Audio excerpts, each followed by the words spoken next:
Itwari railway station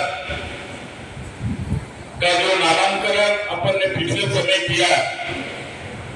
उस समय भी ऑनलाइन किसी जगह कार्यक्रम हुआ था और उस समय भी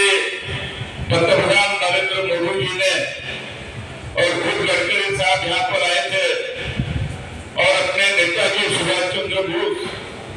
इतवारी रेलवे स्टेशन का जो नामकरण हुआ था उसका उद्घाटन उन्होंने किया था। यहाँ पर बैठे हुए सभी लोगों को मालूम है कि इतवारी रेलवे स्टेशन पहले कैसा था और आज जो परिवर्तन बड़े पैमाने पर डेवलपमेंट के माध्यम से हुआ है, मैं सही मायने में रेलवे के सभी अधिकारियों का, सभी प्रमुखों का मनपूर्वक अभिनंदन और स्वागत करता हूँ, क्योंकि सर ये इतवारी रेलवे स्टेशन से हमारी सभी लोगों की नसें यहाँ पर जुड़ी हुई है।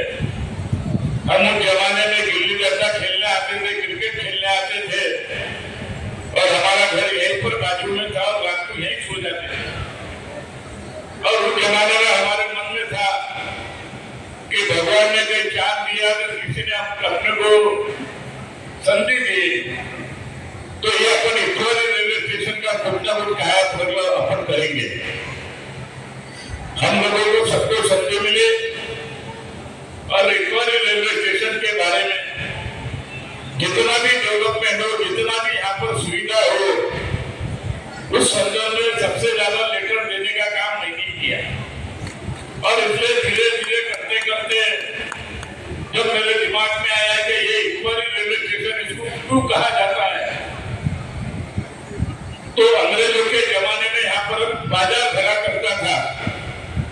और बाजार बनते बनते इसको इतवारी कहते कहते इतवारी का नाम इस रेलवे स्टेशन को जमाने में दिया। जो मुझे लगा कि इतवारी रेलवे स्टेशन के नाम में इतवारी रेलवे स्टेशन को रखा ही जाए, लेकिन उनके साथ और भी नाम को जोड़ा जाए। तो मैंने हमारे उस समय के महापौर जयशंकर तिवारी से चर्चा किया कि ये इतवारी रेलवे स्टेशन को अगर अपन नेताजी सुभाष चंद्र बोस इतवारी रेलवे स्टेशन का नाम अगर अपन ने दिया,